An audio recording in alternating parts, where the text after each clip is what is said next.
Look at that. All right. You are live. We are live indeed, and we are kicking off a little warm-up, so we're going to do another Oxy movie moment. I think that went well last time, Yeah. and this time you guys are actually ready for it. So, Exactly. so just warning, James, I'm going to kick it to you first after we do our little opening. All right. All right, here we go. Warm-up Oxy movie moments. It's time for our Oxy movie moment, where we're going to discuss the best of the worst and the worst of the best. We're talking about when the Emperor gave money to a shady tailor and ended up naked and directing It's so hard to say. Lopolis or Lopalips? It's a No, it's megalopolis. definitely Lopolis. Okay. Also, the fact that you mentioned it in your intro means I can't use it. No, it would have been a good one. You can definitely use it. No, I thought of other ones. Oh, I did Lord. my homework. That's right. This time we're each going to point out bad movies made by great directors and great movies made by bad directors. Yes, and to kick us off, James. All right, so what are we starting with? We are starting with the bad because we Bad- always want to end on the good. So tell me Bad a bad movie, movie made by a really good director. All right, bad movie by a good director. Well, there is only one thing that I could think of the moment this was told to me, and that is fucking Dune. I'm sorry. I'm sorry. Oh. I've spent all of this year watching David Lynch's work, Mm-hmm. and I love him, and the world is a worse place for him not being here. And we all know, Agreed. if you know anything about Lynch, why Dune didn't work. It really wasn't his fault, No. but it still qualifies. That's It a is bad fucking It's movie. a bad fucking movie by a really good director.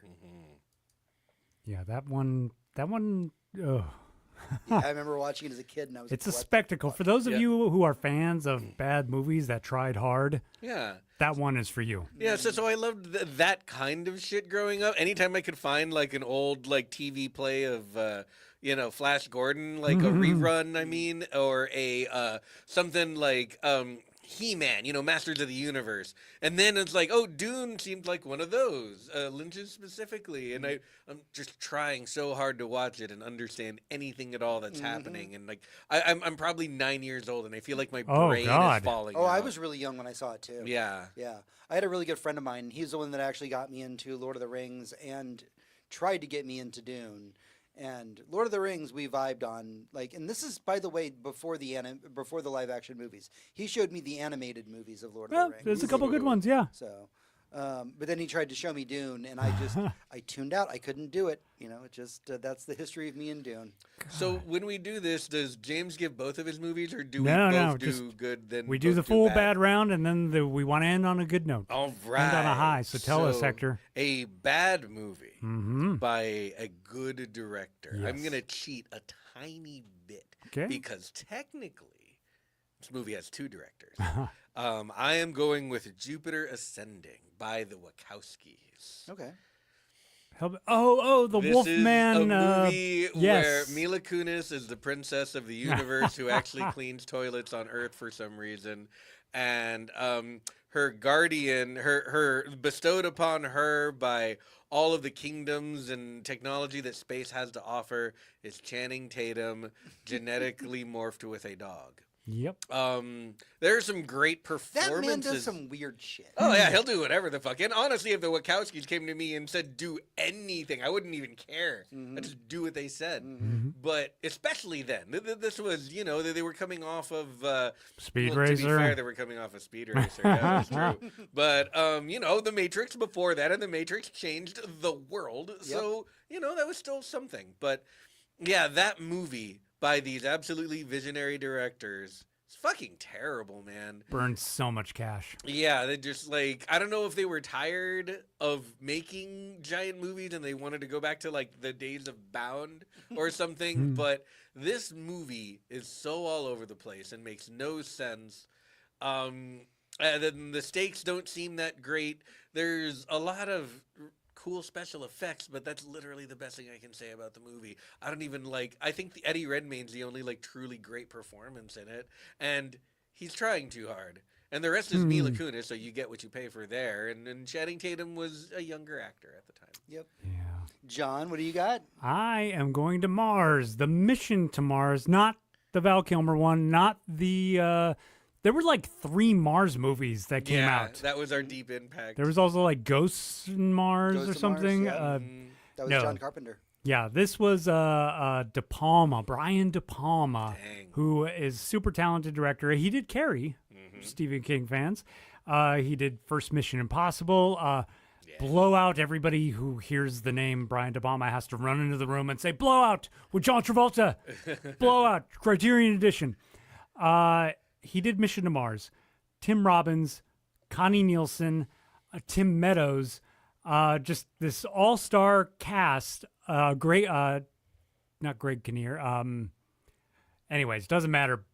Beautiful cast and fantastic special effects. It was one of the first Hollywood movies that actually got licensed to use full like NASA insignia and stuff. Oh, okay. And the budget was incredible. The acting was incredible, but it was a terrible movie. In fact, I actually attribute this movie to sort of inspiring me to write reviews at all.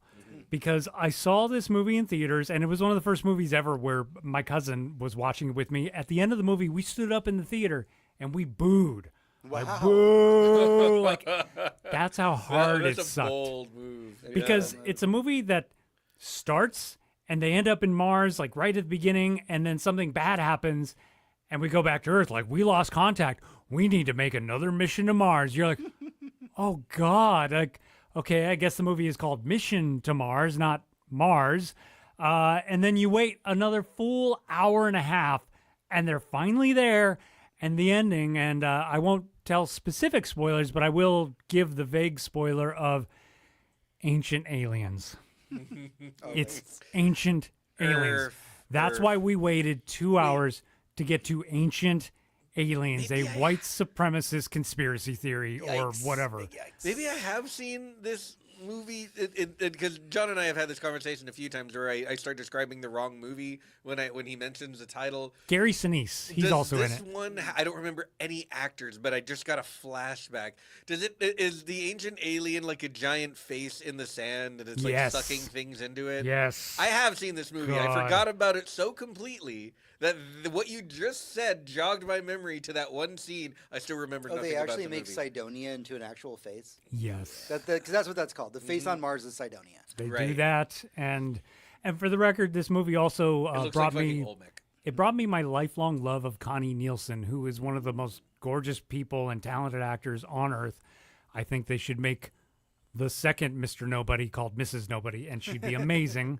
Hell yeah. But anyway, yeah, it's a terrible movie, but it was so bad, and I hated it so much, but I didn't understand why, like what was broken about it. So as soon as it came out on DVD, I rented it, and I just broke it down, and that's what gave me the bug to do stuff like this. Huh, right on. Yeah. Formative. Yeah. So James, up. tell us an amazing movie made by somebody who you did not expect to make it. Well, I'm going to have to give credit to my wonderful co-host here, Hector, who, when I went to go research this topic, said, but I already have one for you.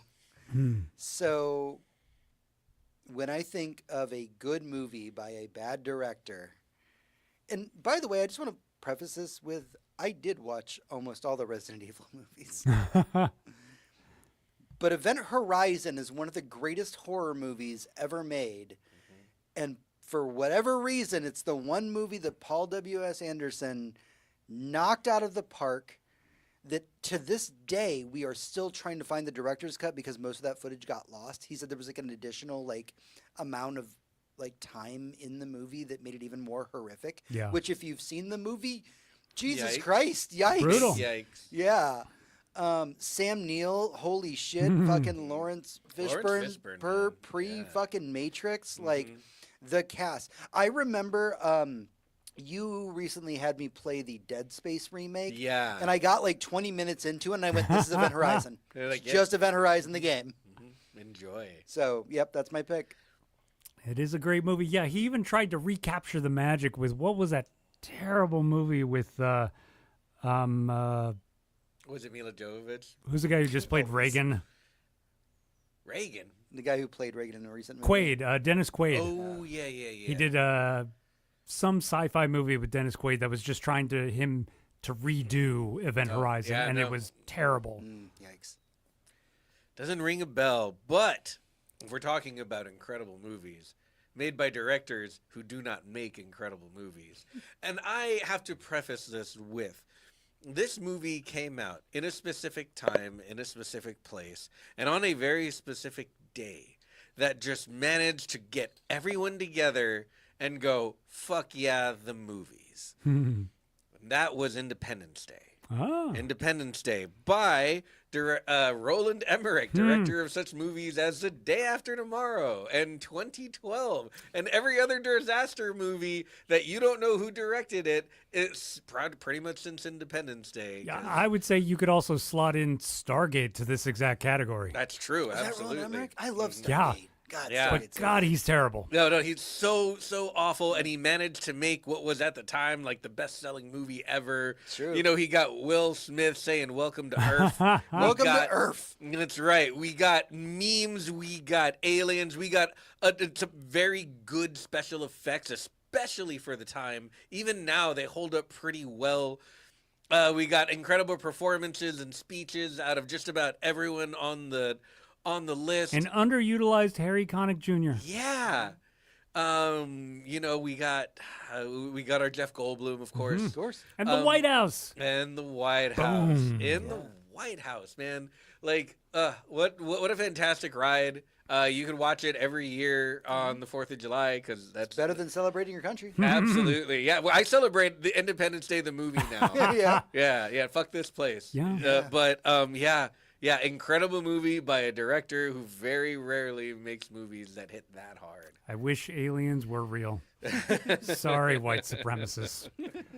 My movie is, I would argue, of course, I haven't seen his last couple of movies, but I would say it's the only good movie he has. The Sixth Sense. Okay. M. Night Shyamalan. That is a controversial opinion. It And is. Because here's I the like him deal. as a director. The reason I think that movie works perfectly is because M. Night Shyamalan has made the mistake in his career of thinking that, oh, if I suspend my protagonist from action, that's suspense. And if you think you see dead people when clearly nobody else fucking sees dead people, you would do very well to stay quiet about it and to try not to do anything.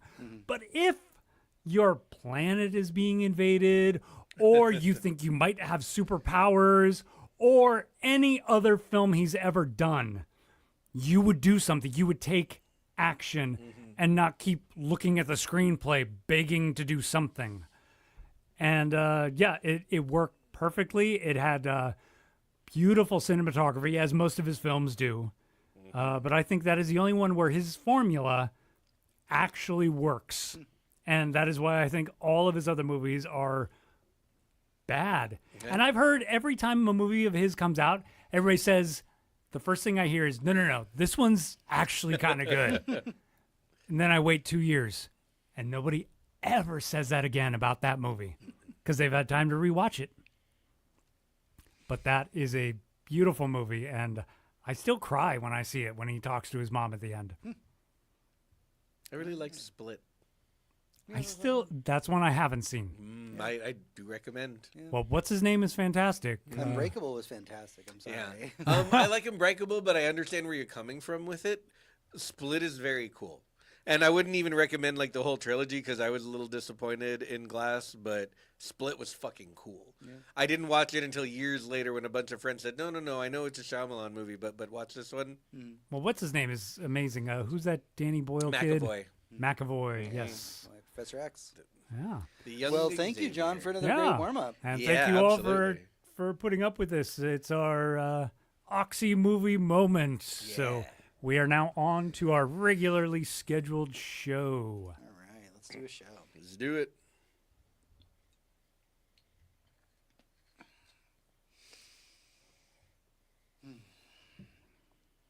Welcome, everyone, to Good Night and Good Game, your source for geek news for the weeks that were. I'm your host, James, and with me, as always, is my wonderful co-host, Hector. Hello. And our fantastic producer, John. It's me. This week on the show, we have all the geek news that you need. But in the boss room, we're going to be talking about Daredevil Born Again, which is one heck of a Disney Plus show that just came to an end. Before we start, don't forget that you can head over to goodnight.gg, where as a patron of our show, you can suggest topics for us to talk about. Also, as a patron, you get access to our off-week episodes. All right, with all that out of the way, it's time to get in the news in the Weekly Raid. The Weekly Raid. Welcome, everyone, to the Weekly Raid, your roundup of this week's geek news. Kicking things off this week, the cult classic film Reanimator, based loosely, and I mean that very loosely, on the H.P. Lovecraft story, is being remade by Woodlake Entertainment. Now, they are saying that what they want to do with Reanimator is use this as the first film in a series of what they are calling, quote, elevated genre picks. Now, I'm going to kind of shelve my host voice for a second, just so that I can speak to you, the audience. I need you to understand, if you've never seen the film Reanimator, it is a very silly movie. Mm-hmm. That's where the cult status of Reanimator comes from. If this film is looking to be a lot more serious, I don't know if this is going to land with people in the same way. Right. Like, camp is more than half of it. Yeah. You know, as far as the vibe of the movie. So the worst thing you can do with camp is not be aware that you are. Mm-hmm. You know, if you're trying to be taken seriously and fail. Then again, a good director, a good, producer would be able to work around that. Mm-hmm. Did it work with Evil hopefully. Dead? It did for me. Yeah. Fucking Yeah, knocked it it out of did. the park for me. It did. We left all the horror. But also we let fit that be the Raimi version, and The Alvarez oof, version. Woo! whole other thing. A very good, very worthy. And I would even go yeah. so far as to say that if it wasn't for the Alvarez version, we wouldn't have gotten the great mix that we did in Evil Dead Rise. Because that Agreed. both had Raimi vibes and it did have Alvarez vibes. Mhm. And they do address both of those movies within that movie. So. Yeah. All right, also in adaptation news, the video game The Mortuary Assistant is getting a film adaptation. Now, Huh. this is a pretty decent pick for adapting, as the story of playing the mortuary assistant, where things get weird, is kind of just a blank canvas for writers. I Oh, mean, for sure. if you've never played the game, the idea is you're a mortuary assistant, Yeah, and you work with dead bodies at night in a creepy place with awful overhead lighting that is faulty at best, and sometimes you swore you saw some shit move, even Yep. though you're the only one in the building, and it's very late at night. It's good spooks. It's very good spooks. Mhm. I can see it. Like, you don't need much premise for a horror movie. True. All you need is compelling, writing, storytelling. So this as a premise for a movie, love it. Yeah. Absolutely. And it's interesting that we say that, because what we just complimented about The Mortuary Assistant is that the plot is fairly minimal, which makes it easily accessible and makes it a lot easier for writers and directors to pick up and do things with. Mhm. Which leads us into our next topic, which might just contradict what we just said. Because in weird adaptation news, it was announced this week that Michael Bay and Sydney Sweeney, who is the producer on this, are working on an adaptation of the Sega arcade game Outrun. Now, if you're unfamiliar with this game, understand it's because you are probably younger than us, which is pretty easy. The game Outrun, the arcade game Outrun, has no plot. No. You literally are playing a dude who gets in a car with a blonde woman, and you drive down the road versus other cars, and then You shoot a bazooka and at it, him or no, some you don't shit, even right? do that. You No? just drive That's a down the different game? road. Okay. And if you get a fast enough time, the girl in the bikini sitting next to you will get out and wave to you, the player, that you have done a good lap. Yeah, that's right. That's right. There's what? Look, I mean, not that Sydney Sweeney was not born to play this part. As far as we know, she's just a producer. She's not even said that she's going to be in it. But what part, right? Like, is this an out?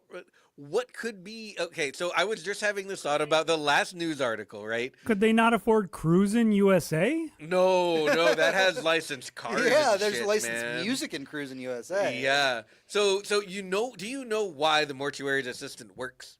You know why it works? Tell Because me. it's a Chicken horror butt. game. It's a horror game, and the fun of playing that game is in the experience of watching, not the experience of doing.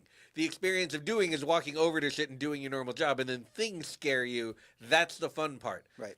The fun part of Outrun is the doing, is the driving. Right. Everything else is window dressing. And I don't know if I just solved the formula for good game adaptations. I but fear straight- you've just ruined all game adaptations, full stop, Hector. But straight up, the reason The Last of Us works as an adaptation is because more than half of it, the fun you have is in the watching these events play out. Yeah, the game is fun. You're doing lots of stuff, but you can get at least half of that experience, which is 10 times more than most things you see on TV, just by watching it. That's why The Last of Us works as a TV show. Sure. I don't know how to do this with Outrun. I don't know why it's Outrun and not Fast and the Furious. I don't know why it's Outrun and not literally anything else. If they just needed a Not name, Crazy Taxi. If they We're talking about just- Sega properties. if they just needed a name, and they needed a name with recognition, why Outrun? No, Nobody knows what the fuck this game because is. I am the right and we age. played it. We Right. all played it. We did. I'm the right age for this reference and have played the game. And as soon as you said the name, I couldn't picture it. I thought it had bazookas. Yeah. Also, I'm fully aware of how old Sydney Sweeney is, and I don't know, man. Like, I know she's a big horror buff, and that's why she picks like certain horror movies. I can't imagine her being a big Outrun buff. And by all means, Sydney Sweeney, if I'm incorrect, Yeah. please email me directly. If you grew and up let with me an know. Outrun cabinet and Yeah, you please- just spent please your let me childhood know. writing Outrun stories, Yes. then I'm on board. Yeah. 1,000%. Outrun kill screen. Right? All right. Next up, the remake of the Elder Scrolls Oblivion dropped this week, and it was both out of nowhere and also the worst kept secret in gaming. On its first day of launch, there were over 100,000 players just on Steam alone installing and playing the remake. I mean, that's pretty good. That's considering the fact it's free on Game Pass. Yeah, it is free on Game Pass, which is a lot. There's a lot to be said for that. And they're not charging. But that means 100,000 people bought the game. Yeah. They would And- rather buy the game for $50 than get Game Pass, Right. which, to each their own. I have let my Game Pass subscription lapse because I don't have so much time for games these days. But as soon as I feel like I need it for something, I will absolutely get it back. It's a great deal. That being said,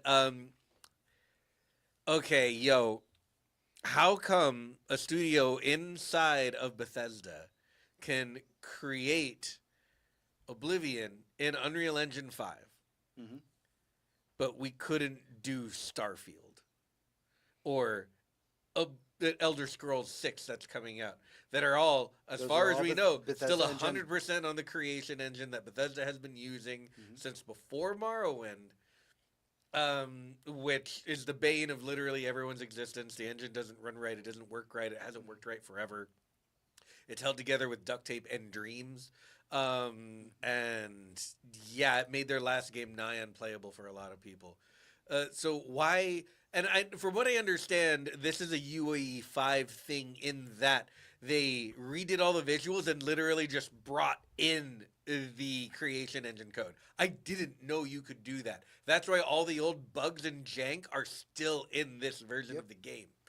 They even chose to keep certain things, like there's one line in the game that a voice actress messed up that like they kept in the game for whatever reason. Oh yeah, part of the They- dialogue is they like talk to the producer or something. Yeah, it's her going like, "Can I do that again?" Mhm. And like that was in the original version of the game, and everybody thought it was really funny, and it was like a meme. And then they're like, "But we're gonna keep that." Yeah. They also kept the stuff like, you walk up to a crab and hit it with a fireball when you're level 1, and instead of dying there in place, it flies up into the sky. Yep. 10 out of 10. Bethesda, yay. Which, I don't blame them for wanting to have that for like a 20-year-old game. It's kind of part of the charm of it at this point. Yeah. So maybe it wasn't a bad idea to, not sand the edges smooth. But again, I'm just mad that we made a game in UE5 when all Bethesda has needed to do since Skyrim is start using an Unreal Engine to make their games. Yep. Like, come on. Come on. Well, I guess we'll see. Guess we'll see what happens next. All right, next up in the news, Niantic, the developers behind Pokemon Go, sold their company for $3.5 billion a few weeks ago. Yay, good for them. And now that deal has wrapped, they've begun laying people off so that they can, quote, become more focused by effectively operating as a startup organization. So far, 68 jobs have been lost.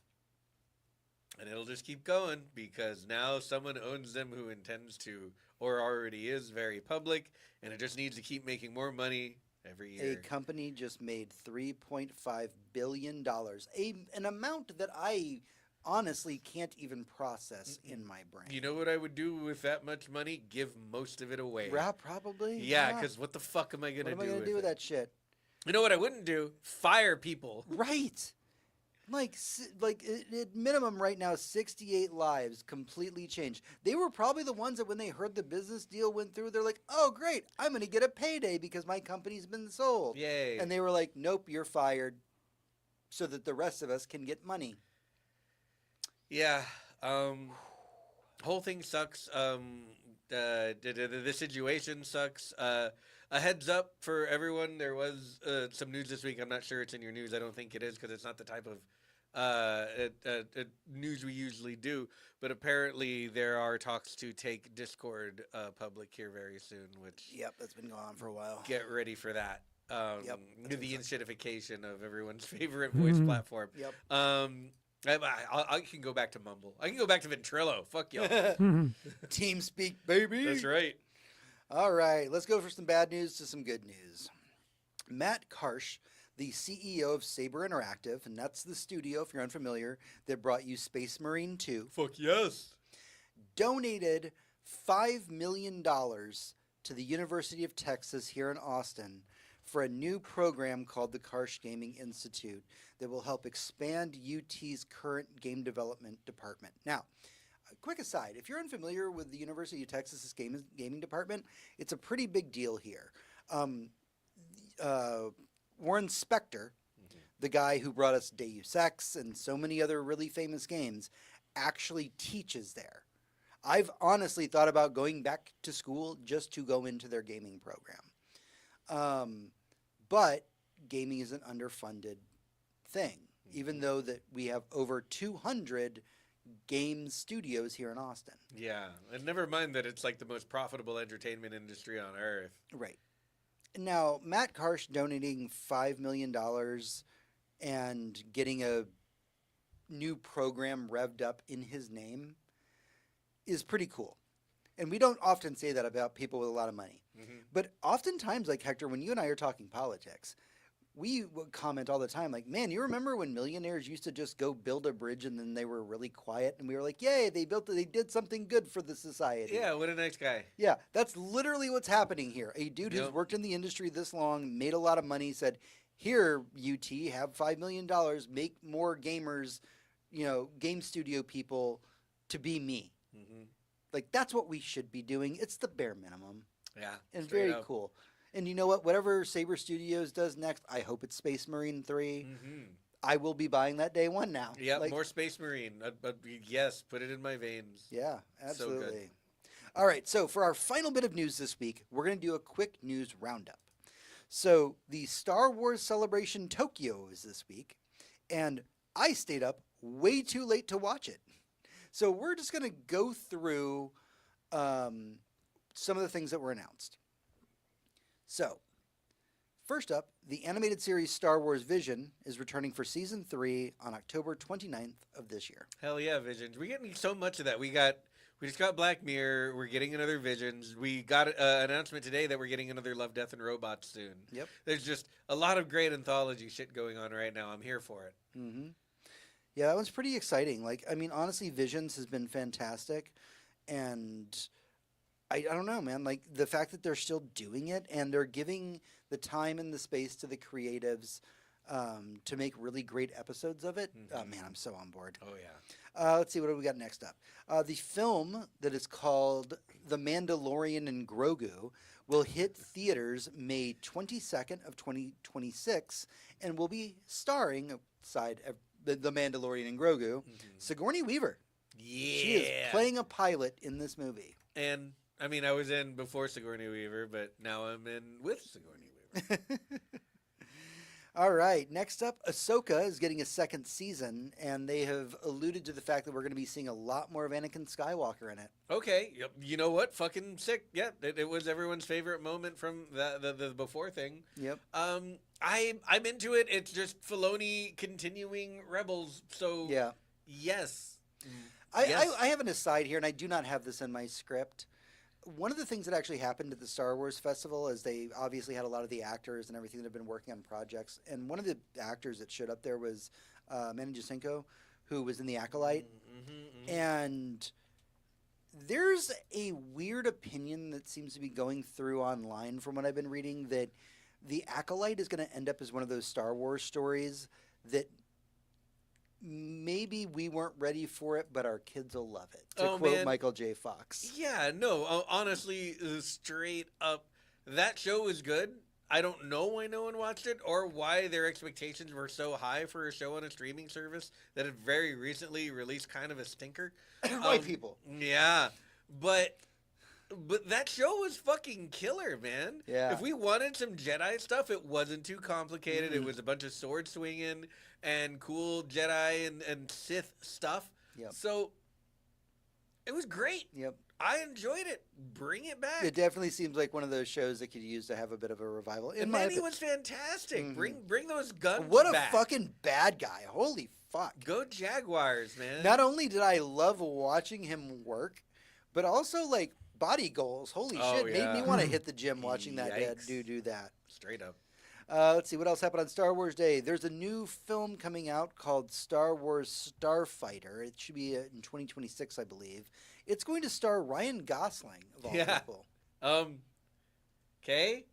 I mean, sweet. I love Ryan Gosling. So Yeah. is it like Ken Ryan Gosling? Or I- is it like I want- Drive I Ryan think Gosling? I think it's I don't know. It could be somewhere between Drive and like Blade Runner. Is what I think. Okay. Not that we've seen a trailer or anything, but I feel like that's the vibe he would do. Yeah, I mean, yeah, I don't know what the story is about. I can't see myself not checking out Ryan Gosling in a Star Wars movie. So You could have just stopped yourself and saying, "I can't see myself not checking out Ryan Gosling." straight up. I don't care what he's in. I'm going to watch it. I'm going to go watch Drive tonight. He also has really good taste. He does have excellent I taste. have heard that. Sam Witwer, who played Darth Maul in the animated Clone Wars show, will be reprising his role in a new animated series called Star Wars Maul Shadow Lord. Neat. Love me some Maul stuff. Yeah, Let's go. such a great story arc. It's cool to see more of the character. Never like think about this. Think about how like begrudgingly loved and/or outright hated the prequel trilogy is, but it managed to give us a character on screen for all of like 15 minutes total in the movie that just stuck right in the center of every Star Wars fan's brain for the rest of their lives. That's where all the creativity of that movie went. Yeah, Into and that it just, design. It just keeps going, and we can't get enough of it. And anywhere we can sneak in Darth Maul, we sneak in Darth Maul. So to that point, I know that we were just talking about Star Wars: The Acolyte and how maybe future generations will appreciate it more than we did. Yeah. All of the things that we're seeing with Darth Maul are literally that. Good. The prequel came out, got shit on all over the place. Everybody saw Darth Maul in the trailer, said, "Oh my God, this is going to be the next Darth Vader." He dies in like 5 minutes. And then Dave Filoni spent the next 20 years giving that man backstory. Yep. So, still have faith in the Acolyte, guys. Maybe we'll get some more of that because... All right, the last bit of Star Wars news to talk about is that a new game was announced called Star Wars Zero Company, and it's going to be an XCOM-style game made by former developers of XCOM starring clone troopers. If this is how Disney somehow makes good games again out of one of their franchise, I will be so excited. If you just think about what I'm talking about for a second, like how many really great games do we have based on Marvel properties, or Disney or Pixar properties, or Star Wars? It is a handful at best over the last 20 years for Star Wars, and literally maybe one or two for Marvel. Like this is fertile, just video game ground, and they just can't seem to pull it together. This looks so fucking promising and like such a good idea. It seems like an idea one of us would have pitched to him. Like, why don't you just fucking get some guys from the XCOM team and make a Star Wars, a clone trooper or whatever XCOM game? And they'd go, wow, that's a great idea. We will make, Star Wars Battlefront. Yeah. Yeah. I, as somebody who's a long time XCOM fan, and I say that as somebody who played the original in 1994, I'm so stupidly excited for this. And the developers did say, like, look, all the things that you like about XCOM, they're going to be in here. Permadeath is a thing. Customizing your troopers, it's a thing. Like, renaming them to whatever you want to name them to make it personal, that's all a thing that we're going to be carrying into this. It's just going to be that XCOM style of strategy, but we're bringing it into Star Wars. XCOM is okay, so it's strategy. Yep, Yeah. it is Okay, a so turn-based strategy game. I have not been tuning out in vain. Yeah. Copy that. Yeah, turn-based strategy game. Yeah, Star Wars flavored XCOM sounds so cool. Yep. I have the weirdest boner right now. Yep. It sounds fantastic. I'm super into it. All right, that's everything that we have for the news this week. I know that was a lot of news to get over, but now it's time to get into our main topic about Daredevil in the boss room. Boss room. Hey everyone, and welcome back to the show. It is time for the boss room. It is sometimes related to the news, sometimes not. This is the part of the show where we can dive deeper into our opinions on things like this week's topic, Daredevil Born Again. Now, this show just wrapped up, and usually we give a bit more time before we get into these shows after they've aired. But guys, we got to talk about this. We gotta talk about this. We have to talk about this fucking show. Can I start by telling a little story? So, I just want to say we will have some spoilers possibly, so just understand that. There's a lot of things that are great about this show. Now, Hector, take over. Go. Tiny little story here. So, James and I and our best friends who we hang out with every Wednesday night to watch a movie have a movie night on Wednesdays. I said the same sentence twice, forwards and backwards. Wait, what's... Damn it, trying to zing you. Wait, what's going on, Hector? Okay, continue. Right. So, several weeks ago, at the request of our friend Ross, we decided to do to take a few weeks of movie nights and create a block for a specific director who had created some truly interesting and unique movies. This was a team of directors who we've talked about a few times tonight with the Wachowskis, Doug Benson and Aaron Moorhead. They have made their own movies with absolutely no money whatsoever. They've often starred in their own movies as bit characters or main characters. One of their movies was just the two of them in a room for like an hour and a half. And I loved it. And it was amazing. All of their movies are interesting, and no matter what's happening in the movie, there's no reason to spoil anything because while you're watching it, you are interested. No matter how boring it is. And it might dawn on you at some point how uninteresting this should be, but you are riveted. You're just in there.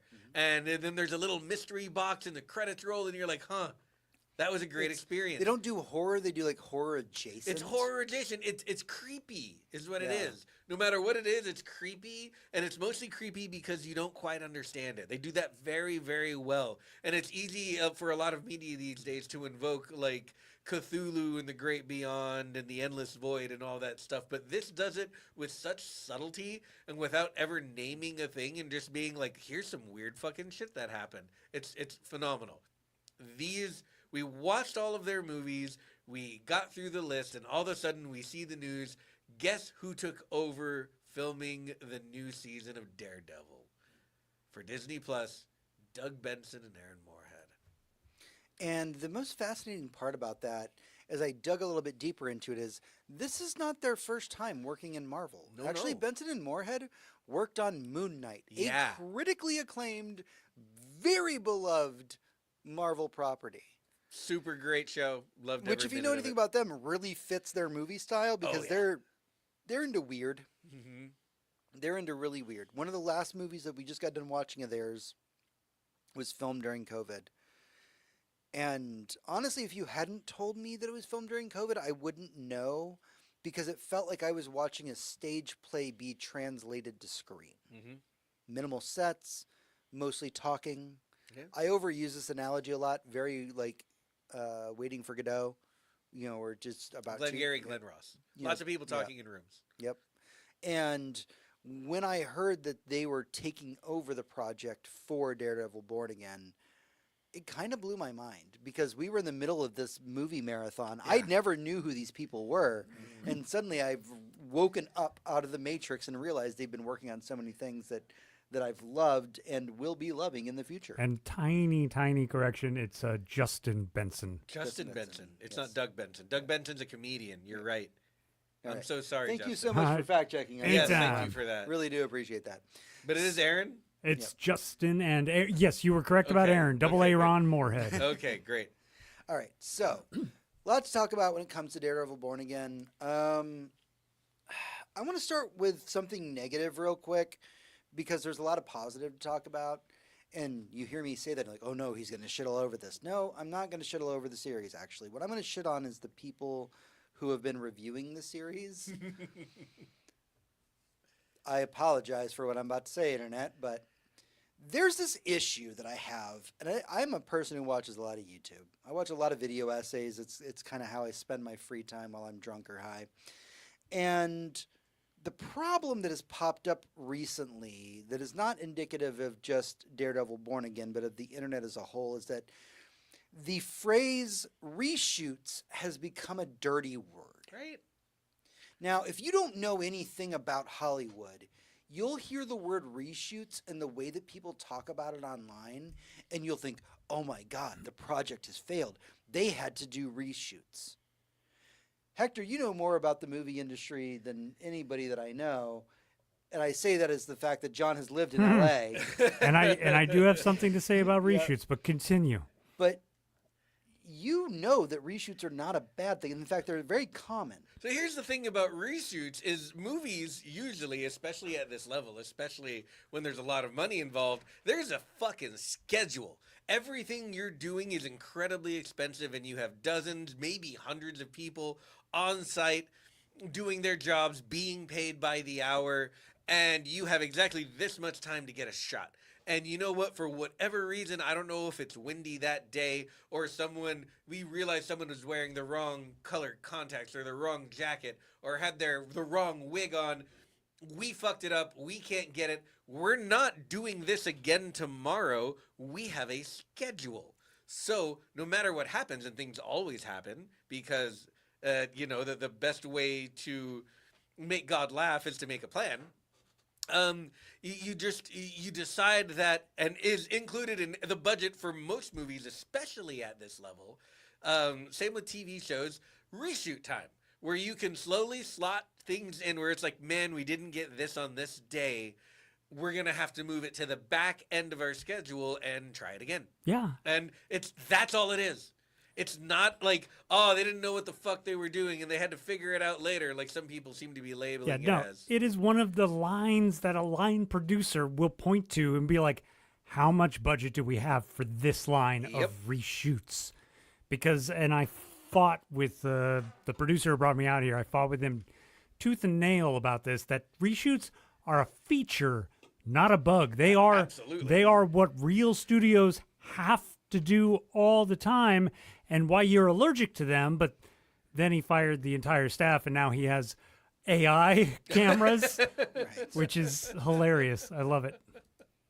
Oh man! So yeah, reshoots. It's the best way to put it. A feature, not a bug. It's literally saving a bit of money in your budget as insurance from literally God laughing in your face. If there's something going wrong that either no one could have predicted or no one did predict, or a simple mistake that anyone could have made that will not fit in your movie, so you kind of have to redo it. It's a good thing to have. And even when the a media article points out, like, the movie went through extensive reshoots, it's usually for a reason that, like, Justice League.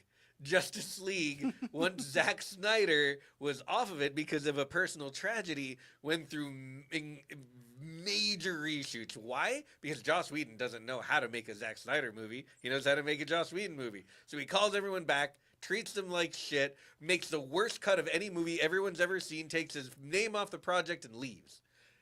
That's a bad thing, but that's not what we're talking about most of the time. Mm-hmm. Reshoots are fine. Literally everything will go through reshoots if they have the budget, if they can. You better hope they had the budget for reshoots. And if they didn't, and if they made a good movie without them, that's a little bit of a miracle. Yeah, so thank you for addressing that. Now, that being said, it is a well-known fact that the first draft of Daredevil Born Again didn't really land as well as they were hoping. That there's a reason why they pulled in Benson and Moorhead. There's a reason why there were a lot of changes that were made to it. You can kind of spot the differences if you, like, really squint as to, like, what changes were made to Daredevil Born Again. That being said, I think that people are being overly harsh on this because they're hearing things like, oh, there was reshoots, oh, they brought in new directors, Right. all these things, instead of judging the series based on what it is, not what it was. I 100% agree. I will say one thing as a bit of a devil's advocate, though. And this is having fully watched the show. A lot of bad faith arguments get made online by a lot of people who haven't fucking watched the show or refuse to for whatever reason, like they heard there were reshoots. Mm-hmm. I'm not talking about any of those people or their terrible, stupid opinions. I am talking about, if you have watched the show, it is very, very obvious that the first episode and the last episode, and the two last episodes, are Benson and Moorhead doing their thing. They were filmed later because they were brought in after the fact. And if I'm being 100% honest, they're by far and away the best fucking episodes of the season. Mm-hmm. It is clear because of how great of directors, cinematographers, and just creators they are compared to what was being made before they arrived. So those 3 episodes that I just mentioned are far and away better than the rest of the season. That being said, the rest of the season is still really good and I love it. We can see what they did when you, if you take the time to think about how this was 1 season and is now going to be 2, then you understand what had to change and why it needed to be better or more exciting or whatever. And whatever changes they cut interstitially into the rest of the season was pretty smart, because overall, if I take the thing as a whole and not try and watch it like 2 separate productions, it all makes sense and it's all good and it's all very entertaining. It's just there are very high points in it that seem to stand out from the rest of the show. I will say that is a fair comparison when you talk about the quality of the show. All right, so let's jump into specifics. Let's open up with the first one. Episode 1, Foggy dies. Oh, I wasn't expecting that, man. I was not either, man. But you know what I really, really, really wasn't expecting? Because, dear viewer, reader, listener, the thing about Benson and Moorhead movies, at least the ones that we've seen, Moon Knight notwithstanding, they are not action heavy. No. In fact, they are not action anything. Mm-hmm. Considering that the action scene in episode 1 was added in, shot later, and like it's one of the best action scenes I've ever fucking seen. Like, easily and by far. Oh, the stairway fight? Yeah, well, the stairway fight, the entire fight. The second that Foggy gets shot, you break into this fight where Daredevil shows up, he goes to fight Bullseye, and they spend the next, I don't know, it's 8 hours fighting up and down stairs through an apartment building that is above Josie's bar, throwing knives, ricocheting them off walls, hitting each other with clubs. Matt gets stabbed like 70 fucking times. I'm not even kidding. That might not be an exaggeration. Also, Bullseye gets stabbed like 70 fucking times. They fight from the bottom of Josie's bar to the top of the roof, all in just basically a oneer that keeps, by the virtue of Matt's hearing, traveling back down the hallway to listen to Foggy's heartbeat and Karen telling him not to fall asleep, all while he continues to fight for his life against Bullseye as he walks up this building, gets to the top, having defeated Bullseye, hears Foggy's heart stop beating, and he throws the motherfucker off the roof. And it's one of the most powerful fucking scenes I've ever seen in a Marvel anything, and that's saying a lot. And oh my God, he was the guy who played Fulton in the Mighty Ducks. That's why I remember that kid. Yes, and he's the very first time I saw him in the first episode of Daredevil Netflix, all the way in the back, I was like, Fulton, yes! I fucking grew up on the Mighty Ducks. I Can't love those skate. movies. I don't know how to skate. So Stopping you? it was a rough first episode. We see Foggy die. We see Daredevil get pushed to the edge. It's different and it's dark. And we had heard rumors leading up to this series, and this is just from people who worked on it. They said, hey, they were always asked by press, is this going to be as dark as the Netflix show? Can you guys get as gory? And like, there's this like chuckle under their breath in all the interviews. It's like, oh no, we're going to go bigger than Netflix. It was very much you're not expecting this. It's gonna get really gory, guys. Like, I hate to break it to you. So yeah, that whole first episode, Foggy dying, it felt like it had a lot of impact. It felt like we got to watch the natural evolution of the characters. It was cool. One of the things this season does really well is this season is not Daredevil's show. Right. This season is Matt Murdock's story. Right. This is him trying to hang up the cowl, trying to just be a lawyer, trying to be fucking normal, and then the world is just not letting him be normal. Yeah, no, it's good. It's entirely turned upside down, and we transition. We take the moment, and remember, this is the whole thing with Daredevil. He doesn't. It's not like he hasn't killed anybody, but he really, really, really doesn't want to kill anybody, except in that moment, when his best friend's heart stopped beating and he heard it with his own fucking super hearing and he threw a motherfucker off the roof because he was right there and that guy killed his friend. And the worst part was that he lived, the guy who he threw off the roof. Yeah. And Matt knows that he intended for him to die when he threw him off. He knew he meant to kill that guy. I don't have this in my show notes, but I think this is something important to bring up, is that when it comes to Daredevil Born Again, we are seeing a very human story start to finish. Like, yes, we're here for the superhero fight. Yes, there's a lot of like wild things that happen in all of this. But at the end of the day, you're trying to watch a superhero that exists very blatantly in the Marvel universe. Right? Like now, Matt exists in the world in which the snap has happened. Yeah, he banged She-Hulk. Right?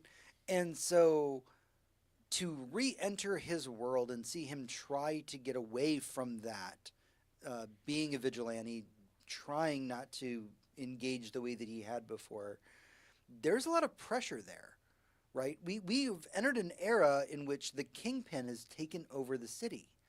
And I'm just curious, Hector, like, what are your thoughts about that story arc as we enter? We know that that's happened in the comics, but what were your opinions when you saw, like, Fisk running for mayor? Oh, no, he got mayor. How is that possible?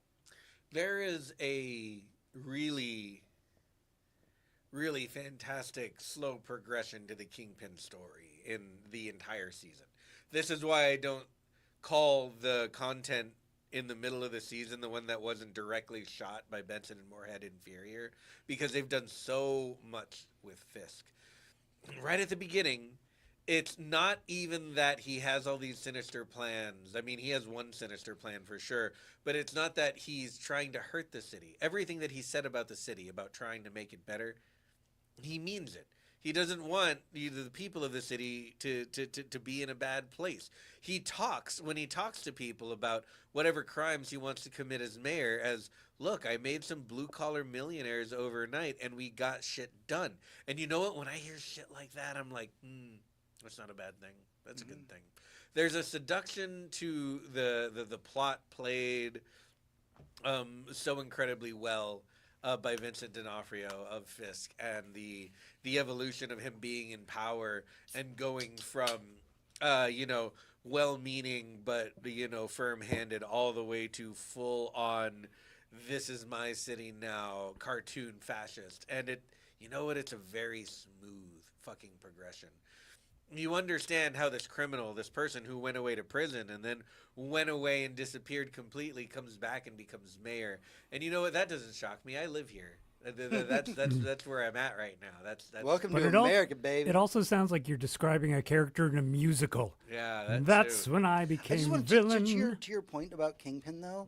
I do want to say, and I know a lot of people are going to get weirded out about this statement, but when they announced D'Onofrio for Kingpin in the Netflix show, there was a part of my brain that said, I don't know if anybody can do it better than Michael Clark Duncan. Right? Yeah. Right? No, you you're may not wrong. You Not may wrong. not like that movie, but Michael Clark Duncan is probably the best thing in that fucking film. Oh, Yeah. hell yeah. No, it's fantastic. He took the role and he was like, oh, okay. I understand. Yeah. But D'Onofrio, he brings it. He Yeah. does it, and it's great. D'Onofrio made it his own. He brought something to Kingpin rather than just playing the character on the page and in the panel in the comics. Like he made it D'Onofrio's Kingpin, and that's the character he plays. And oh man, just pile awards on that man's desk, on his mantle and everywhere else, on his broad shoulders. Just put the awards there. And he's 6'4". Yeah, he's he a big is. dude. Okay, I get it. Yeah, And they he's managed to make him huge. not look like a big dude at the beginning of the season, which was they made jarring. him lose so much weight, Yeah. and he lost so much weight, and then slowly over the season he starts to gain it back, and you can see exactly why. It's he's been very good and very disciplined and eating his vegetables and keeping his portions small, but every once in a while you find out a little bit later he has a cheat day where he Yeah. eats just a fucking family-sized platter of just pasta and fucking sausages and whatnot, and tortures someone he wanted to hurt, all of that stuff. Man, D'Onofrio as Kingpin is in this season insane, absolutely insane. Just doing the character. Yeah, Man, absolutely. cool. So I think that we both agree that like the Kingpin City Takeover arc feels good, and maybe like 20 years ago we would have been like, that feels unrealistic. Yeah, But how do you take over a whole city with a handful of cops? when you're a fugitive, Yeah. Because it's a city full of cops? yeah, we're gonna get to a lot of that. But seems a lot more realistic now that somebody who's been accused. Anyways, Yeah. let's. Alex Garland made Civil War, and then everyone decided to copy him and keep making Civil War. All right. I'm fine with that. Hector, let's talk about something serious for a second. And that is the character of Muse. Now, Muse in the comic is a really big deal. He's an artist. He's essentially Banksy. He kills a lot of people. He's and evil Banksy, yeah. He uses their blood to paint murals. Yeah. Do you feel like in Daredevil Born Again, Muse was utilized enough, or was he just a throwaway character? Here's the problem that I have with the character as a whole, just from a writing perspective. As far as the show goes, let me start with the show. The character looks pretty cool. But then I saw him on the page, in the comics, and he looks way cooler. I think it's a costume mistranslation. It's a weird I think it's a very hard costume to make look badass in real life, but the clear lines, in the comics make it look great. Fundamentally, my problem with this is that Muse as a character we describe them as Banksy, is they really are trying to make art to make a difference, to make like. You paint murals and people look at it and they go, oh, fuck, that is us. Oh, right on. And then it becomes like a thing that people go by and take pictures with.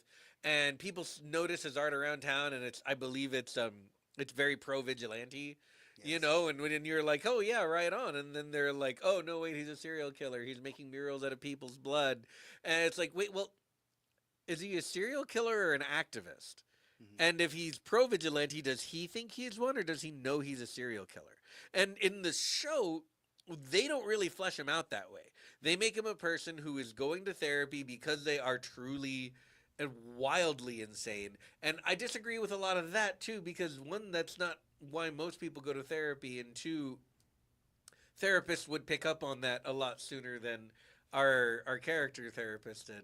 I don't know, man. Like overall in the show, that in the show, I thought it was interesting and menacing, but there was never a moment where I thought this is the main villain of the show. It was it was just B coded all the way. This is the side villain. This is the B plot. Right. We will get through this to see what really happens in this show. Does he actually murder people? Is Yes, that- and then he okay. sucks their blood out, and then he paints murals out of it. Yeah, Okay. All he over is the show. translated from the comics in that way. It just it doesn't seem to hit the same way it does in the comics. That being said, I know we've just talked about the Muse arc of this.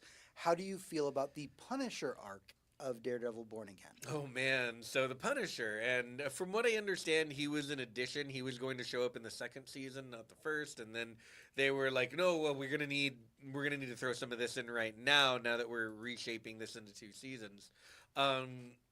So we get the Punisher, and the Punisher's arc is like, oh yeah, he also lives in New York, and yeah, he's also absolutely fucking offing people as a vigilante because he's the Punisher. That being said, the main arc for the Punisher is that we don't see him until after we see someone wearing a Punisher logo kill someone, and we know for a fact Punisher tattoos on people's necks. that person wearing a Punisher logo was a cop and not Frank Castle.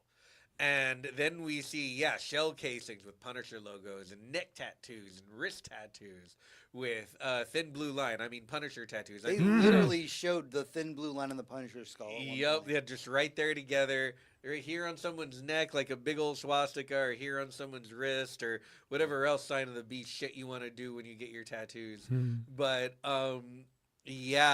there's a lot of that, and they address it directly with Frank, and then Frank gets to address it directly with cops by murdering them. Yep. And this is literally all I've ever wanted from the Boondock Saints, and all I've ever wanted from Frank Castle, and all I've ever wanted from any of these vigilante characters who were like, wait, these cops are supposed to be doing this shit I feel compelled to do because everything sucks. What are they doing? Oh, more crime? I just happen to be beating up criminals. Hey, cops, let's talk. So there is a line from the comics that they did not use, and I think that it, honestly, in my mind, it takes a lot of self-restraint to have not used this line. But at some point in the comics, Frank Castle does address the police directly about this whole thin blue line skull thing that they do. And what he says in the comics is, if you're looking for a hero, look to Captain America, not me. And if you, and this is a line that it was written in the last like 4 years, I want to say, but this goes so far back. I remember reading the original Civil War comics, and at some point, Captain America starts beating the shit out of the Punisher because he doesn't agree with the fact that he literally just gatted a bad guy in front of them, and the Punisher would not hit, Punisher would not fight back against Captain America because that's his idol. And they did not use that line in this, but it's still implied almost. It is. When he There's a lot when of- he sits there looking at those cops and he says, "I'm not the person you should be looking to," while he's strapped to a chair by them. Yeah. He goes, "You don't know what I've been through, why I do what I do." Yeah. Do you think you could understand even an ounce of my pain? You know what you all are? You're a bunch of clowns. Yeah. And I can't think of a better term for these villains or any cop who cosplays or wants to be or idolizes the Punisher. That is 100% not your job. If you want to do that, join the fucking army. Yep. Or honestly, to just go away. But please stop being a cop. Cops Well, are here to help. I They're ha- supposed to be. They Ours are aren't. supposed to be. I'm glad to hear they didn't use that line because as talented as that actor is, and he is super talented, John Barenthal. Oh yeah. I think it would have come off like another fuck Batman. Sure, yeah, I can see that. I can totally see that. Yeah, no, I mean the arc for the story that we get so much good from Frank Castle, and played beautifully and perfectly as always by John Barenthal, and some of some of the most perfect casting of any characters into live action people ever. Thank you, Sarah Finn. Is just him doing the Punisher, him having that internal pain and that deep-seated and easily accessed rage. But in this season, we also get kind of a softer side to him. You can see what he's doing, and somehow in his head it counts as flirting, and it's literally just Karen called him because she was worried about Matt. Okay, so to your point, and he showed up. To your point, I know that we've been having a lot of serious talk, and a lot of it's gone into modern politics and all the things that are going on. I want to take a break from all of that while we're talking about Daredevil Born Again. Hector, what is the relevance of coffee when it comes to the Netflix series? So for all of my friends who go all the way back to the Netflix shows, we started with Daredevil, we ended with the Defenders, we got Jessica Jones, Luke Cage, Iron Fist. We got a lot of good stories, some great, some not so great, a lot of amazing episodes, some mediocre stuff, but we got a whole Avenger-style team up in the Defenders, and that was pretty fun. Like there was a lot of good stuff in there, but there was this theme that started with Daredevil and permeated the entire Netflix series. It's that, you know what, we can show you beating people up, we can show you crushing a man's skull inside of a car door, breaking a man's arm, throwing a guy into a wood chipper, or just snapping his neck when you're Jessica Jones, but you can't fuck. No fucking. Right. No fucking whatsoever. I think a couple shows got away with it in the first season for a few seconds, but it was like, no fucking. And these are characters who they fuck. They do things like that. Their relationships are part of the stories. So instead, later in the seasons of all of those shows, instead of doing any sex whatsoever, they offered each other coffee. It was always, would you like to get some coffee? Come up for coffee. Can I offer you some coffee? Hey, maybe we'll get coffee after this. Let's get some coffee later. That was code for we're not going to have sex on screen. This is our sex scene. Let's get some coffee. We need to mention that in Daredevil Born Again, there is a scene in which they are in the Punisher's hideout. Karen's down there. The Daredevil's down there. And Punisher offers the both of them coffee. Yeah. Now, I know that we're doing an big stretch here, but the entire internet has lost their shit and said, I'm pretty sure they just said the Punisher is bisexual. Yeah. And he's just looking at the two of them, and he's like, I mean, if we're all fighting crime, do y'all want to move in? We can share a bed. Or he's performing the wobbly H. Yeah.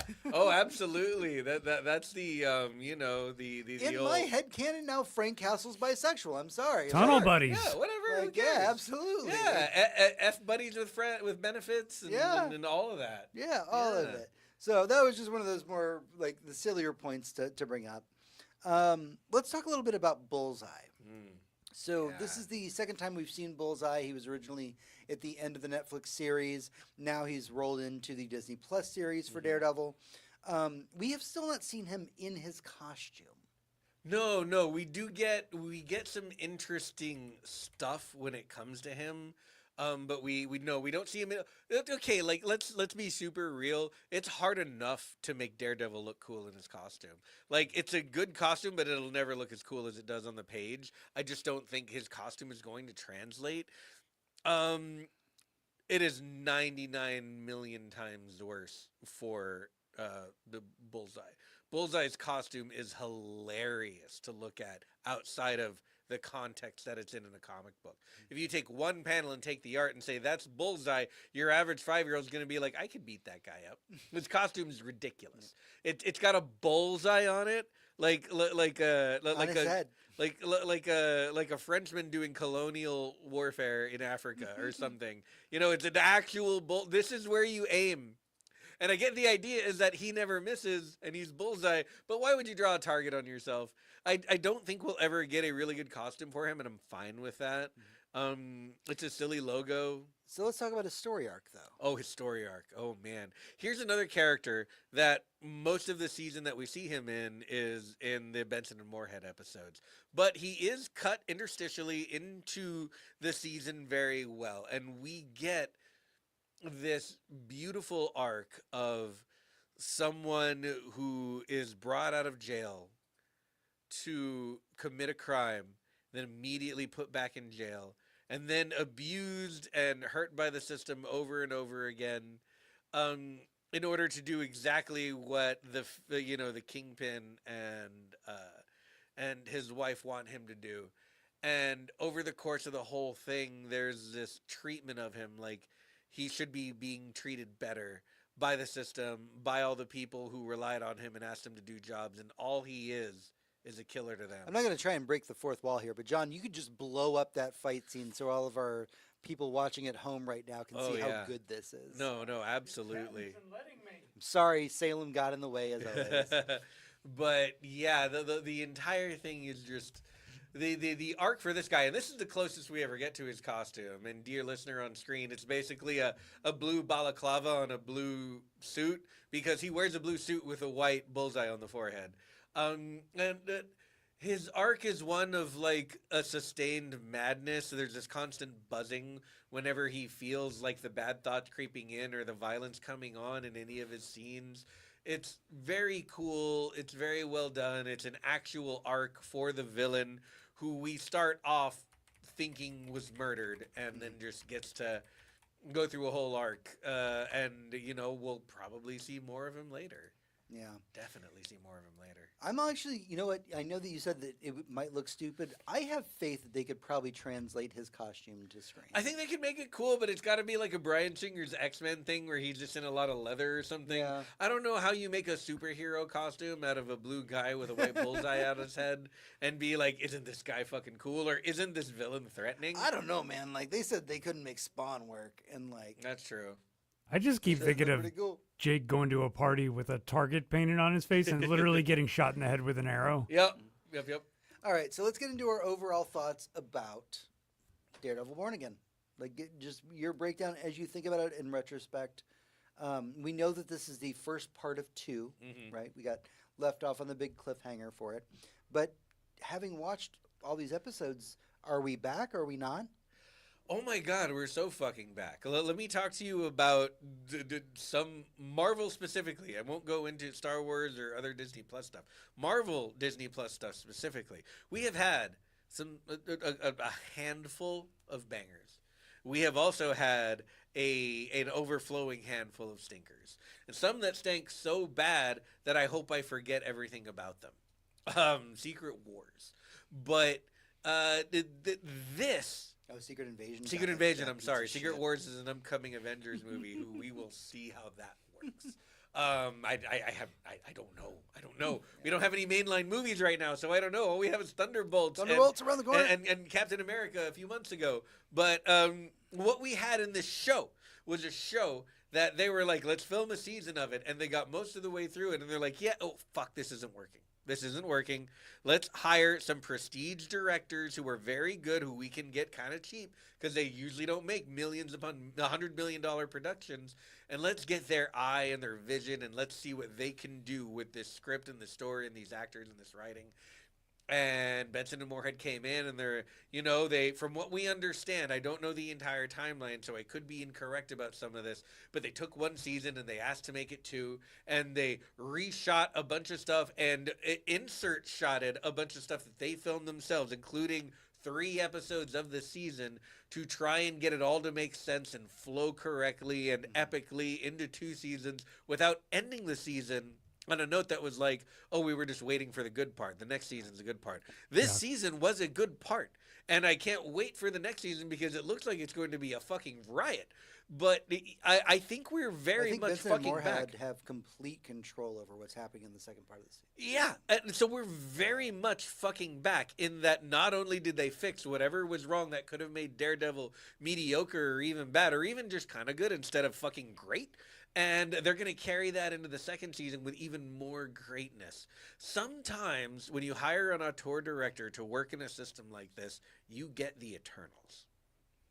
And that's no shade at all to that director, who is amazing. Yep. It's just, I don't know how you could have possibly saved that project. I don't know how anybody could just make the Eternals, to be perfectly honest. As Yeah. somebody who's read it. like, I just- can't think of a way to make it good. Yeah. But this, they took something and they saw the potential in it and they just pulled it out like pulling this like a fucking pinhead pulling the sinew out of a man to make an instrument.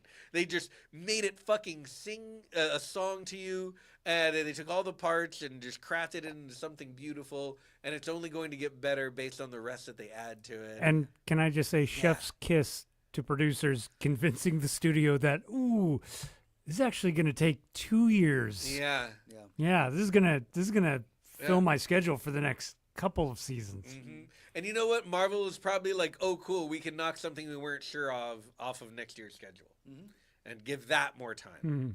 So, you know what? I hope a bunch of directors who Marvel asked them to work for take a cue from this and go, hey, we might need to flesh this out a bit. What project can you bump back a year to give them more time and them more time?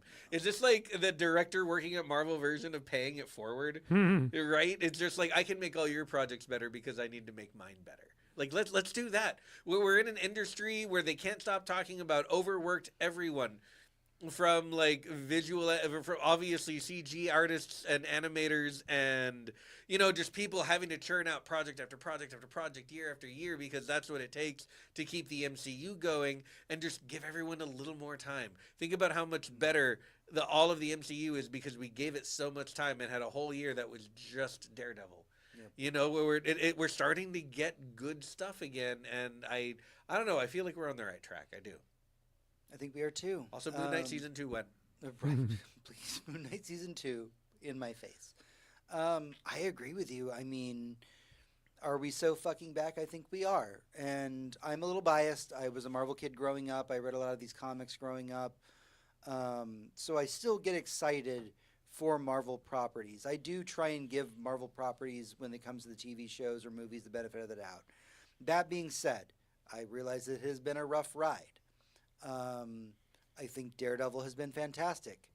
Thunderbolts, their marketing at the very least is really fucking good, because they're like, hey, we got a bunch of A24 people to make a fucking Marvel movie, which sells me right there. Like, that's their most recent commercial for the Thunderbolts is, we have a bunch of A24 people who directed a bunch of stuff that you love.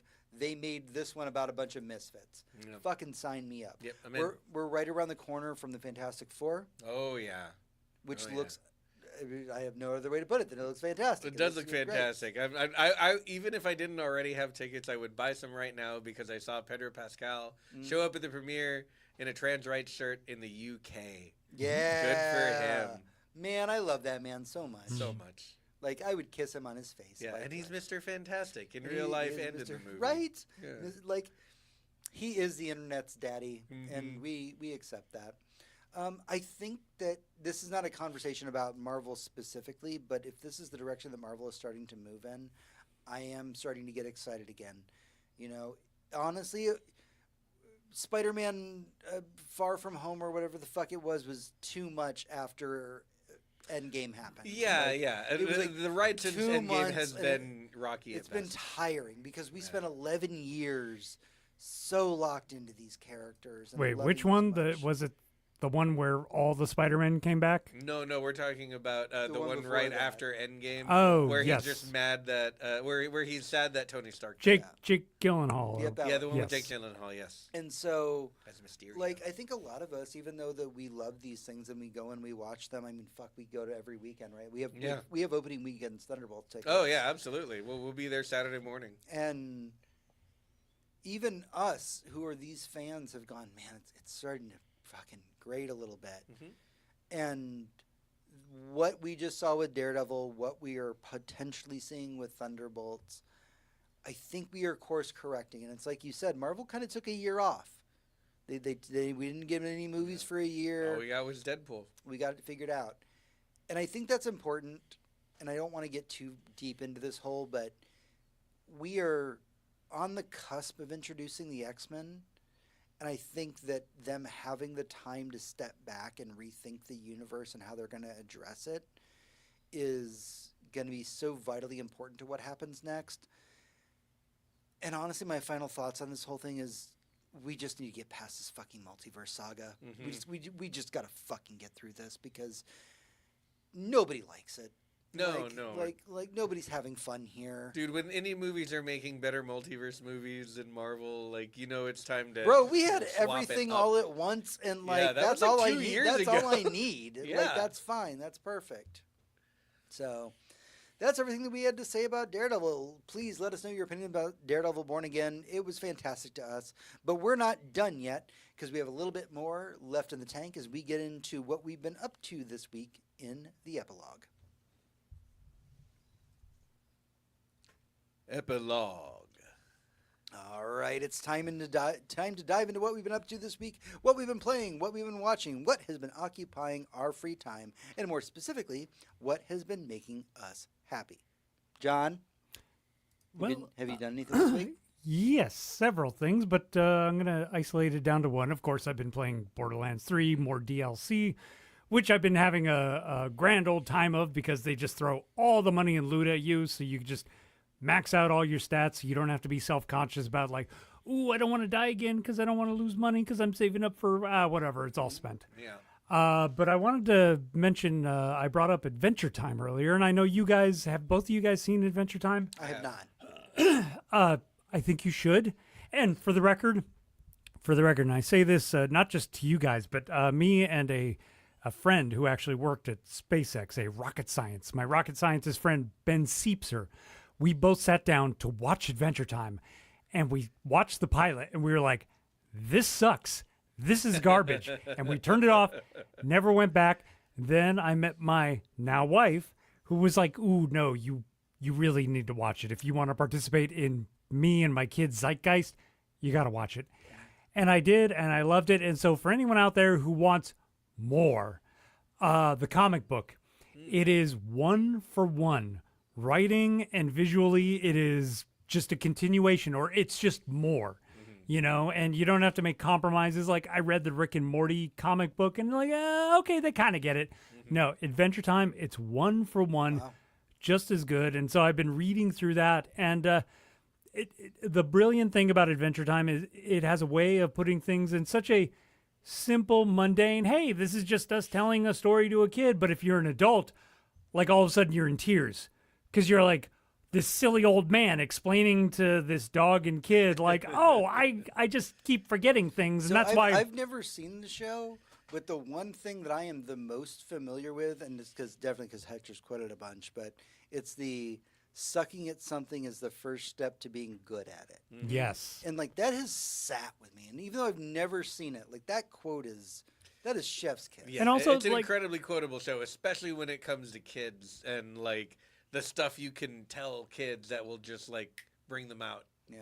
Yeah, and just these little things like Emily's kid that I now live with, Colby, he used to sing this little jaunty song, which was empathy, put you in the place of me, just stuff like that came from Adventure Time. But I'm like reading this current story, which is about them going on an adventure with Ice King, and all he's doing is just simply telling them, oh, I forgot how I designed this dungeon that we got to get through, because memories keep coming at me, and I've been alive for 1,000 years, and it's tough to keep a hold of things, and I write some things down that I think are important, but then I go back and I realize I don't remember why I wrote that thing down, and he just keeps telling this story, and you as an adult are like, oh God, this is Alzheimer's, and this is so sad, and like it's gripping in a way that can't really be explained. Like you have to experience it. Watch really Adventure is. Time. Yeah, Yes. watch Adventure Time. The entire Marceline backstory always brings a tear to my Oh, eye. one last funny tiny anecdote. When I first started watching it, I had no clue where anything was going or whatever, but I saw it and I talked to my wife like, 10, 12 episodes in, and she's like, what are you thinking? I'm like, it's okay, but I got to say, whoever this Marceline chick is, that's totally me. And whoever that princess lady is, that's totally you. And she started laughing, and I didn't know why, but Yeah. If you know, you know. If You know. you know. Hector, what have you been up to this week? Oh man, so much stuff. So there's stuff we'll probably talk about together. So I'll do the stuff we'll talk about separately. I'm almost done with Kazan. Kazan's amazing. I've talked about it probably the last 2 episodes. Spell that for I me. won't really get in. It's Khazan, Kazan, and the full title of the game is The First Berserker. It's an absolutely wonderful game. I am like 2 bosses from finishing it, and I am so happy with it. And it's one of those games that I really want to play again. Like my dance card is so full, and I need to move on to other stuff because there's so much great shit coming out this year. I still need to play Blueprints, which I'll probably be talking about next week. Really fantastic looking JRPG from a new studio came out literally today that I can't wait to play. But The First Berserker Kazan is a Neo-like, and Neo is a Souls-like. So it's a little bit like Dark Souls, but it's faster, more frenetic, more precise, and like more interested in being a fun gameplay RPG rather than a, immersive story-driven thing. Is it sexy? It's pretty sexy. Nice. Yeah. It's pretty much always sexy. Nice. Not in a, oh, look, here's boob sort of way, but in a, all the characters are gorgeous sort of way. All the fights are gorgeous sort of way. So, yeah. Oh, man, what a great game. So, Kazan, yes, almost done. Can't wait to finish it and can't wait to tell other people to play it. Another thing I did on my own was I watched the first 2 episodes of The Last of Us. I'm pretty sure we're not going to do any spoilers on this, and I will just say... We will wait until far after the season's over. So the season won't be over for a while, so I won't tell you anything about those episodes except that they are good, that they're doing a good job, that I have played the game and loved it, and if my dance card wasn't so full, I'd be replaying it right now. Great game. The other thing I did on my own was, since I was back on Netflix to watch Black Mirror, which we'll get to later, I watched a new animated Witcher movie that is on there called Sirens of the Deep. There's a story about Geralt getting up to some Witcher shenanigans. It is beautifully animated, voice casted by everyone from the game. Just very well done. All the fight scenes are super cool. All the interactions are super cool. It's just more Witcher stories, and Witcher is very Monster of the Week. And I would watch one of these every year and never get tired of it. And I say every year so that no one tries to hurt these animators and make them make one every month or something. But yes, it was a lot of fun. It's well worth an hour and a half of your time, especially if you have a Netflix subscription, which I assume everyone does, because they're pretty much at market. Also, put on your pirate hat. Oh, that too. If you don't have a Netflix account, but yeah, put on your eye patch and go sailing. And your mom has an account. Get her password. That too. That's it for me as far as things that we did apart. Okay. So I'll run a couple quick ones real quick before we get into the 2 big ones for us. The other night we watched The Quick and the Dead. I've never seen it before. Yeah, it's a Sam Raimi Western from 1994. Pretty good. 4 or 5, one of those. It was pretty good. I'm not a Western kind of dude, and we watched that. And I will say that it is a Sam Raimi movie. Oh, like if you had not even told me this is a Sam Raimi movie, I could have watched the camera shots and gone, that's a fucking Sam Raimi. Oh man, him and De Palma, they love their Dutch angles. Yeah, the tilts and the zoom ins and the the split diopter focus. Fucking split diopter. God, I hate it. Oh man, just and everything is in focus. And the whole frame is in focus. It's the worst. Can I just say, split diopter, the worst. The worst. Just frame your shots, get what you want to get, and cut to a different shot. Don't give me that ugly little blurry line down the center. I hate it. Okay, so next up on my list is, like I've said before, this is thematically for me the year where I focused on indie games. The most recent indie game that I played is a game called Slay the Princess. It is a pseudo-visual novel, the way that it uses the visual novel format, but in a way that is kind of unexpected. The Stanley Parable you mentioned. It's a really good way to describe it, I think. It's very close to the Stanley Parable. As the game opens up, there's a narrator. The narrator says, hey, you are a knight. Your job is to go into this cabin and go slay the princess. And you can, by all accounts, just walk up, grab the knife off the table, slay the princess, credits roll. Yep. But it's about what happens between those moments that is actually more important. So you could finish the game theoretically in about 5 minutes. And then you play it again. And then other characters get introduced who are other aspects of your mind. And they give their opinions about what's going on. And then divine things start showing up. And I don't mean divine things in little cherub ways. I mean divine things in, Judaism angel ways begin to show up. Biblically accurate angels. And you start to notice that every time you go through this loop where you have to slay the princess, her personality gets a bit different. Sometimes she knows who you are, sometimes she doesn't. It is an afternoon game. It is a game you can play through, and you will play through it multiple times because you can finish the game either in 5 minutes or in an hour. That's the max threshold is an hour. I think that if you're a person who liked something like Doki Doki Literature Club and are looking for a game that the game developers are challenging you on, it's worth your time. So, as a non-spoiler but spoiler, if you do exactly what I said, where the game begins and you just run up to the cabin and you grab the knife and you slay the princess, all within 5 minutes, you get a crayon drawing from the creators of the game that says, "Good job, you got the best ending." Obviously, that's making fun of you and saying, like, maybe go back and try the other options. Or maybe it's saying you don't want to try the other options. Right. It's like if you were Like, just this is as hunting- good as it This gets. is literally good as in, this is the nice one. We gave you a cute crayon drawing. You don't want to go down there and see what she actually is. Right. So that's a high recommendation for me. It was one of the big indie titles of 2023, I want to believe. So yeah, if you're into that kind of thing, go get Slay the Princess. All right, so 2 things to talk about that Hector and I have done. I don't want to spend a ton of time on Black Mirror because I feel like I do want to come back to this as a boss room at some point. No, we definitely should. All I really wanted to say is that we basically, due to a matter of circumstance, binged all of Black Mirror season 6 in one day. Seven. Yeah. Season 7 in one day, and we had a good time. Did we? Yeah. I mean, in that we liked the episodes. Yeah, that's Emotionally. Oh no, I'm not saying we left, like with like slapping our knee and making dick There was and at fart least jokes. one episode you and I sat there with tears on our face going, Jesus Christ. Oh, definitely more than one. It is Black Mirror after all, and it never lets up. It makes you cry, uncle, with your emotions and your fear of the future and the present. All of a sudden, for some reason, we have had some truly great episodes of Black Mirror, and some that I have forgotten so hard that I don't remember a lot of some seasons of the show.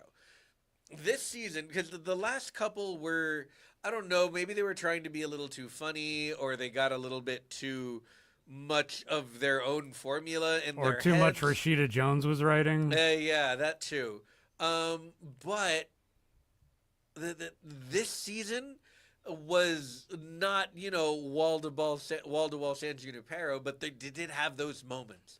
It had 6 episodes, and we had everything from like the fun ones to the incredibly sad ones to the incredibly provocative, interesting ones, and a bunch of stuff in between. There is only one episode that I don't like, and it is more of a nitpick on my angle than it being bad. I don't think any of them were actually bad, which is saying something because I can't say that about most Black Mirror Don't tell me what it seasons. was, but I tell me, won't. was it because you were a techie? No, yes, that's Okay. exactly why. Okay. Because computers don't work that way, and that's supposed to be the whole point of the show, is that the problem is science fiction, Okay. not magic. There's my soapbox. But we don't need to spend any time on which ones are which, but I will say that it is a good season where if you were turned off... We will do a full episode about this. If you were turned off by Black Mirror season 4 or 5 or any of the, live interactive Bandersnatch stuff, this is very good. This is very good. I will say, and I try not to. I have tried for many years to relieve myself of the pretentious fuck that I was in my 20s 20 years ago. Never dies completely. This is one of the most hipster things that I will ever say on this show. I was watching the original Black Mirror when it was coming out over in the UK. Nobody here in the U.S. knew who it was, and I'm not going to take credit for this. My coworker Moss, he like handed it to me and said, "Dude, you need to watch this." And those first couple seasons of Black Mirror are so tense. Let's talk specifically about the first. I want to say it was the first episode, the pig fucker episode. You'll know which one it was. Oh yeah, that's the one where the guy fucks so a many pig. guys got in trouble for putting this show on in front of their wives because it's a critically acclaimed show from the BBC. Wait, did that Yep. did that prime minister just fuck a pig on Yeah. television? I will say, Mate. as somebody who watched those original seasons, when the show did come over to Netflix, I was one of those people that was like, I don't know if this is as edgy as the UK version is. Right. I will tell you that the first episode of this season of Black Mirror absolutely feels this way. Oh yeah. If there's a word I can use to describe it, it would be capitalism claustrophobia. Yeah, So and, just and watch none of it is far-fetched, and just watch it. It just feels Just bad. watch All it. right, the last thing, because we are going to do an episode about the Yeah. season of Black Mirror soon, but the one thing that I think we should both mention, We no have spoilers, to. no spoilers, No spoilers. zero I would spoilers. never. I would not. Never. Oh my God! But you must. You are. If there is straight one up, thing you do this year, do it now, not this year. pause do it now. the stream, Look, pause the episode. some movies, and I'm going to invoke the greats. I am going to tell you that if you were one of those people who was like, I don't know, I'm not a Batman guy, and you didn't see The Dark Knight in theaters, and then you went and saw it later, and you were like, fuck, I wish I would have seen this in theaters. If you were the guy who was like, I don't know, why would they make another Mad Max movie? And then you watched it later and were like, oh my God, I really should have Fury seen this in Road. theaters. Fucking Fury Road. This is that movie. Whatever you're doing, if you have not seen Ryan Coogler's Sinners, go watch it in theaters. Not, I'm busy, I'll do it later. Go do No, it. just blow up the trailer full screen. Make for anybody that's watching, put up that trailer. so Go everybody do can it see right now. This movie was so fucking good beginning to end. It has scenes in it that changed the game for me. It has scenes in it that blew my mind. It was filmed on 70 millimeter film. You can watch it in IMAX if you're a very lucky boy and there's a good There IMAX. are 10 near locations you. across the world that they're doing it. Yeah. Like, my God, this movie. I cannot praise it. The highest praise I have ever given a movie. And I will say it very honestly because I had this thought while I was watching it. It's always an involuntary thought. It's never something I'm thinking going into the movie. But if I'm watching a movie and I think to myself, God damn, I can't wait to see this again. Best praise I can give to a movie. And I fucking had that thought during this movie. And apparently you guys don't need to be pitching this to anyone because apparently everyone already went out and saw it. And they Yeah, should. no, And yeah. if you haven't seen it, go Just see it. go see You're it. the only one, so get out there and see what your friends are Whoever talking is about. listening to this, who's like, wait, what movie? Go watch this. Go watch this in theaters right now. It's so fucking good. I cannot. You know what? If you hate it, I owe you an ice cream cone or something. I never have. I seldomly have this full-throated of a recommendation, but with my whole How have chest, we had go see two Sinners. amazing vampire movies in less than 6 months? Right? And I say that as What's somebody happening? who I don't even know if I would call Sinners a vampire movie. Ah. Hey, and I can't say that without spoiling it, so I won't. No. But it is, and enjoy the music. I was literally showering to the entire soundtrack earlier because it's Yep. so good. I have been bumping this soundtrack since the night of the We've day been I playing saw Marvel the movie. Rivals together. Yeah, I listen Blasting to it the in the morning. I soundtrack. brush my teeth to this shit. It's so fucking good. This movie is, oh my God. If you've seen it, go see it again. Good. If you can, go see it in IMAX. Like, holy shit. So far, my movie of the year. Yeah. it's going to take a lot to dethrone this movie. Yeah. It is brilliant. It is beautiful. It is dark. It is sexy Oh, so sexy. in a lot of ways. Oh, yeah. And it Man. has so many things to say. Yeah. Oh, and that's the thing, is that it's not just entertaining, it's that it's talking to you the whole time. It's so it's not fucking subtle. It is No. not subtle whatsoever. Sinners. Sinners. Go see it. Go watch it right now. Go watch it. All right, that's everything that we have for the show this week. Don't forget that you can head over to goodnight.gg to become a patron of our show. You can head over to facebook.com/GNGGcast where you can chat with us, as well as at GNGGcast on Twitter and goodnight.gg on Blue Sky to talk to me directly. But until next time, for Hector, this is James. And for James, this is Hector. And for you, this is me. Everyone, good night. And good game. Ta-da! Ta-da! Go watch Sinners if you're in the chat. Go fucking watch Sinners. Go watch it right now. Even if you've already seen it, go watch it again. Go watch it again. I might go see it again in theaters this weekend just for fucks. It sounds like a good idea, Yeah. honestly. Thank you for joining us. Thank Much y'all. appreciated. I am ending the stream. Bye.